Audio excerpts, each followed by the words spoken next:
Ola, que tal? Benvidos de novo ao canle tecnolóxico de Código Cero. Nesta ocasión está connosco Carlos Vázquez Mariño, director da área de Solucións Tecnolóxicas Sectoriais da Axencia para a Modernización Tecnolóxica de Galicia. Licenciado con grao en Informática pola Universidade da Coruña, comezou a súa andaina profesional no ano 1998 no sector privado desenvolvendo proxectos web. No ano 2001 accedo ao corpo de ensinanza secundaria na especialidade de Informática ata o ano 2009, no que comeza a súa carreira no sector público, primeiro na Consellería de Educación e máis tarde na Antega. Acaba de recibir o Premio á Traxectoria Profesional polo CPEG, Colexio Profesional de Enxeñaría Informática de Galicia. Noraboa, Carlos, e moitísimas grazas por estar con nós. Bo día e moitas gracias. Que significa para vostede, vindo de quen ven, este premio á súa traxectoria profesional? Cando me comunicaron que recibía o premio, sentí unha mistura de sentimentos. Por un lado, a satisfacción de recibir un premio, que sempre é un sentimento agradable, aínda que eu non vexo como un premio a trayectoria persoal, sino a trayectoria dun equipo, dun grupo, porque os proxectos que se desenvolven, que son proxectos de transformación, son proxectos complexos, son proxectos que involucran a moita xente, por tanto, o que se pode conseguir os éxitos logrados son un pouco fruto de traballo de moita xente. Por outro lado, tamén é un agradecemento, porque eu considero que o mellor premio que che poden dar nunha profesión é o que dan os propios compañeros, o recoñecemento da xente que sabe as dificultades que ten o desenvolver proxectos neste ámbito. Por tanto, desde ese punto de vista, o meu agradecemento tanto ao colexio como aos colexiados que fixeron posible ese premio. E, por último, tamén un sentimento de responsabilidade, porque como enxeñeiro, como colexiado, o feito de que che recoñeza unha traxectoria profesional, eu entendo como un recoñecemento, un bo facer, unha ética, unha profesionalidade, e, por tanto, establece un nivel de exixencia que se quedes no futuro todavía pode considerarse maior. Semella que vostede, dende o primeiro momento, estivo ligado á transformación tecnolóxica. Comezou impulsando a evolución digital do sector bancario e desde 2009 facendo avanzar os novos modelos de xestión da administración pública. Está claro que a súa experiencia vai sempre enfocada a mirar cara adiante, non? A verdade é que xa pasaron uns cantos anos desde ese comenzo, estamos falando de finais dos anos 90, nun sector que era típicamente tradicional, onde os cidadáns acudían ás oficinas bancarias para realizar calquera trámite, non se albiscaba un pouco as oportunidades ou os novos servizos que aparecerían na era de Internet, e comenzamos ese desenvolvemento desa canle de Internet, da banca electrónica neste caso, sin albiscar moito a onde ia ir aquelo. Ahora que o podemos ver con certa perspectiva e botaron a millada para atrás, a maior parte dos cidadáns realizan calquera trámite coa banca sin pisar unha oficina. Por tanto, procesos complexos que levan moito tempo, pero que ao final acaban conseguindo beneficios para os cidadáns, como nese caso na parte bancaria e como evidentemente tratamos tamén de facer na administración pública. A súa andaina profesional tamén está estreitamente ligada á Antega. Hoxe en día como director da área de Solucións Tecnolóxicas Sectoriais desta axencia. Cal é o seu labor aquí? Bueno, un pouco por poñer en contexto, como saben, a Antega é a axencia pública autonómica que se encarga tanto de definir como executar as políticas públicas de tecnoloxía nesta administración. Evidentemente, eso supón que, un pouco en colaboración coas consellerías e cos organismos dependentes, desarrollamos todos aqueles proxectos onde a tecnoloxía pode axudar ou acompañar tanto na labor interna da propia administración como naqueles procesos ou naqueles tareas coa cidadanía que queren desenvolver esas consellerías. Por tanto, estamos falando que somos o organismo que pon a tecnoloxía a disposición das consellerías, das unidades, para beneficio dos ciudadanos. Nese ámbito, eu encargo un pouco de levar a cabo, de dirixir, un pouco de perseguir que se leven a cabo con éxito proxectos en esos distintos ámbitos, nas distintas consellerías da Xunta de Galicia. Está claro que a axencia é un referente galego, estatal e europeo en materia de impulso tecnolóxico, pero tamén é unha entidade decisiva en materia de loita contra as fendas digitais. Cales son as principais contribucións da Antega á sociedade galega? Evidentemente, temos unha doble vertente. Explicaba que unha das nosas finalidades é acompañar as consellerías ou outros organismos no desenvolvemento de proxectos nos que a tecnoloxía lles facilite o seu día a día, facilite as labores de xestión e as competencias que desenvolven estas consellerías.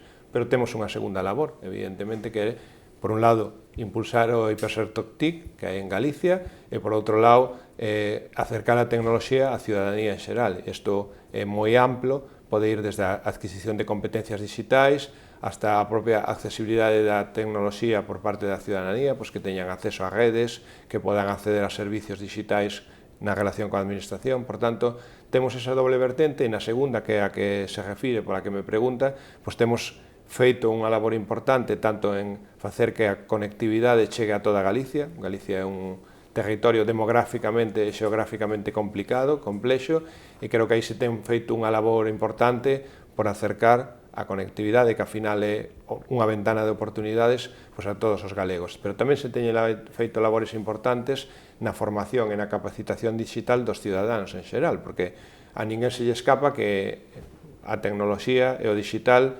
non é o futuro, é o presente, e, por tanto, todos os cidadáns teñen que ter a mínima os conhecementos e as capacidades necesarias para aproveitar esa tecnoloxía. Por tanto, ese é outro ámbito de traballo, e un terceiro que non se nos escapa, que é potenciar que o hipersector TIC de Galicia pois é un sector como é, forte, con capacidades, tanto para desenvolver proxectos en Galicia como, evidentemente, para competir nun mercado global, tanto a nivel do Estado como fora do Estado, que creo que tamén pois, neste tempo, co esforzo de todos, non é un esforzo evidentemente individual desta xencia, pois se vai conseguindo ou se ten conseguido.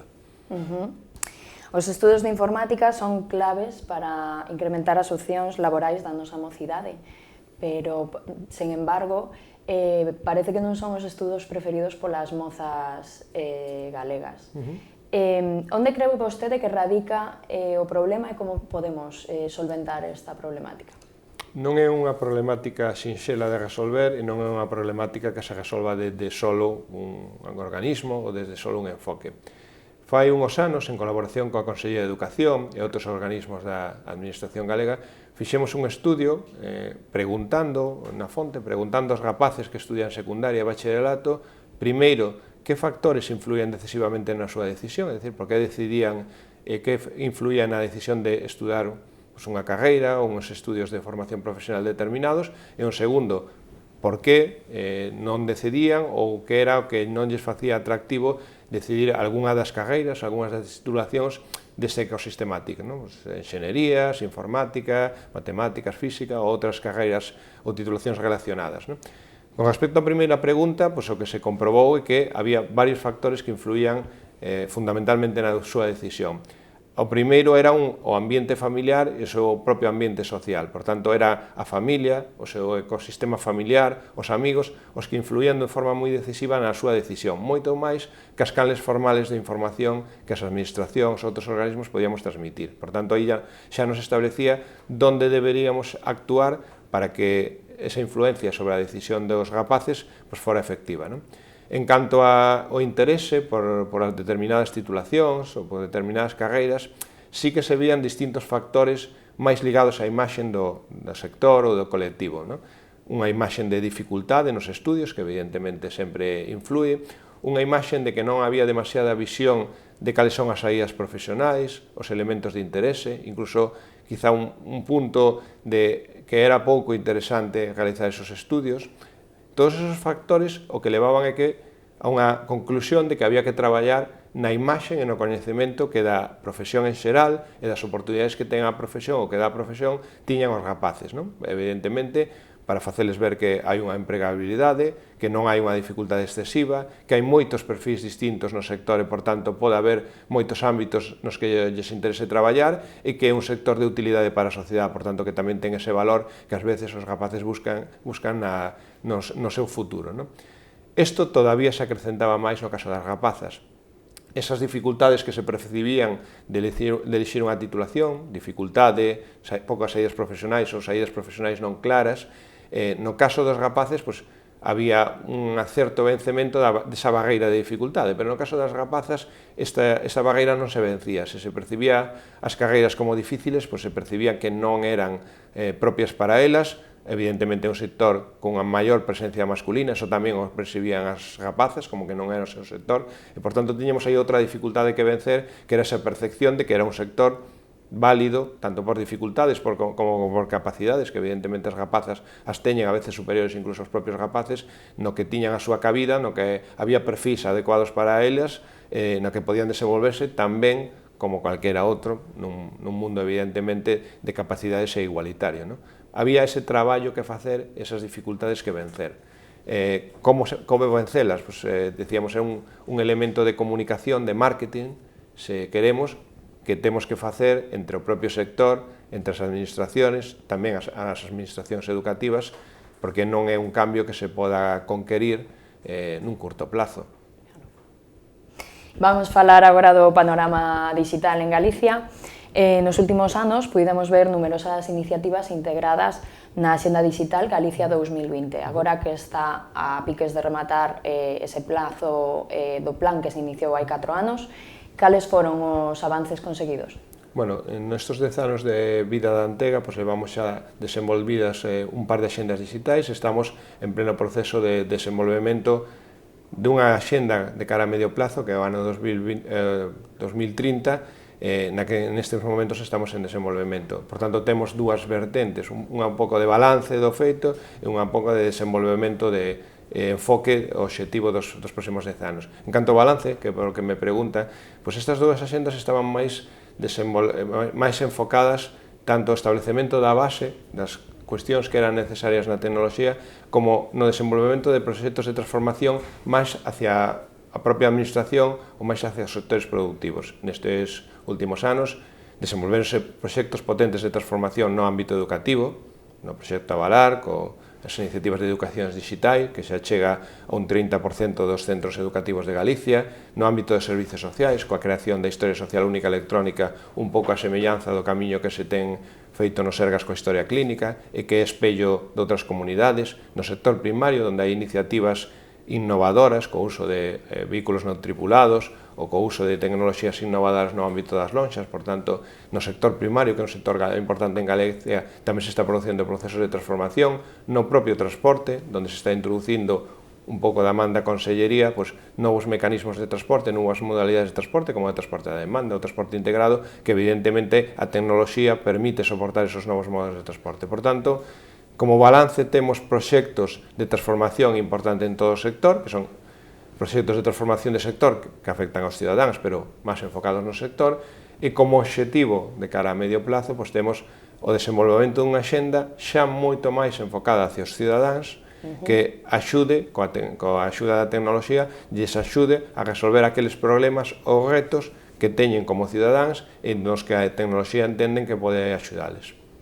Falábamos antes a Axenda Digital Galicia 2020, e tenemos unha estrategia digital Galicia 2030. Nun contorno digital que é tan cambiante, estamos a adiantarnos demasiado ou estamos seguindo as liñas que temos que seguir? Bueno, sempre hai que ter un obxectivo hacia o que mirar e hacia o que camiñar. E ese obxectivo sempre debe ser a medio plazo, porque eso nos permite ir desenvolvendo outras iniciativas máis de curto plazo, outros plans de accións máis no curto plazo, pero tendo claro o obxectivo final claro que camiñamos.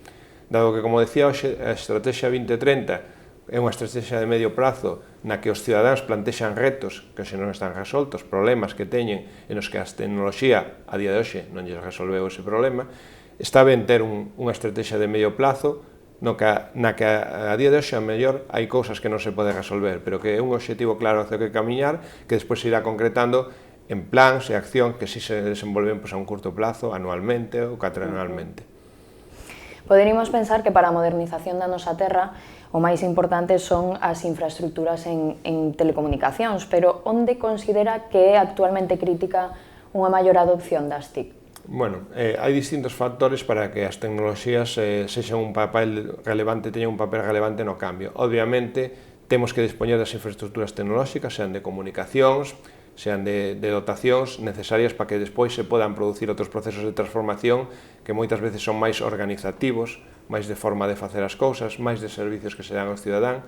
Eu creo que a primeira parte, coas dúas axendas que se levan desenvoltas, tense conquerido en mellor ou menor modo. Falamos de que Galicia conta con unhas infraestructuras de telecomunicacións bastante axeitadas, mellor que outras comunidades e outras rexións, que se concretan en que as empresas e os cidadáns teñen acceso a servicios digitais.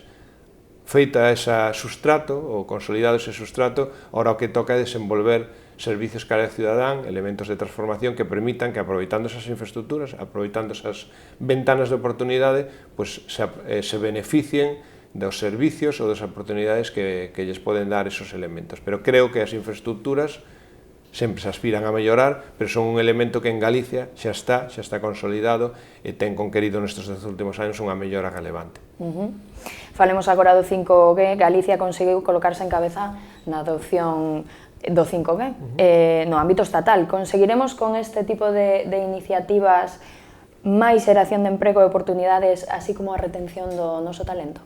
Bueno, a pregunta é complicada, pero o primeiro que hai que decir é que nestos momentos onde o que se introduce xa son tecnoloxías emerxentes como é o 5G ou outras dese estilo, é unha liga que xa se xoga non a nivel regional, senón a nivel europeo ou a nivel mundial. Por tanto, que nos posicionamos inicialmente como un polo de referencia a nivel nacional, como dicía, nestas tecnoloxías é importante. É importante porque sitúa a Galicia nunha casilla de salida para ter oportunidades nesta e noutras tecnoloxías emerxentes que irán aparecendo. Por tanto, eso establece oportunidades de traballo, oportunidades empresariais e oportunidades despois de competir nun mercado global. Por tanto, é importante que nos posicionemos, que apostemos como elemento estratégico, porque Galicia ten que posicionarse como polo, como referente desas iniciativas, e eu creo, teremos que ver, que eso suporá a menor plazo tanto oportunidades laborais para os propios enxeneiros, empleados ou persoal que queira traballar no ecosistema TIC, como para as propias empresas que fixarán proxectos e persoas aquí non só para desenvolver para Galicia, senón para o resto do Estado e posiblemente nun mundo global para outros puntos do mundo. E xa por último, Carlos, un desexo cara ao futuro? Bueno, simplemente a nivel persoal poder seguir traballando e poder seguir facendo proxectos de transformación que ao final lle aporten oportunidades e que melloren a vida dos cidadáns. Bueno, nada, que o sector, os enxeneiros, pero en xeral todo o sector, o hipersector de TIC de Galicia, pues vaya collendo ese peso que lle permita competir nun mundo máis globalizado e, por tanto, convertir a Galicia pues, nun referente en canto que é a tecnoloxía e o seu posicionamento no mundo. De seguro que será así. Carlos, moitísimas grazas por estar connosco. Noraboa de novo por ese galardón. E a vostedes, grazas de novo por estar connosco. Ata pronto.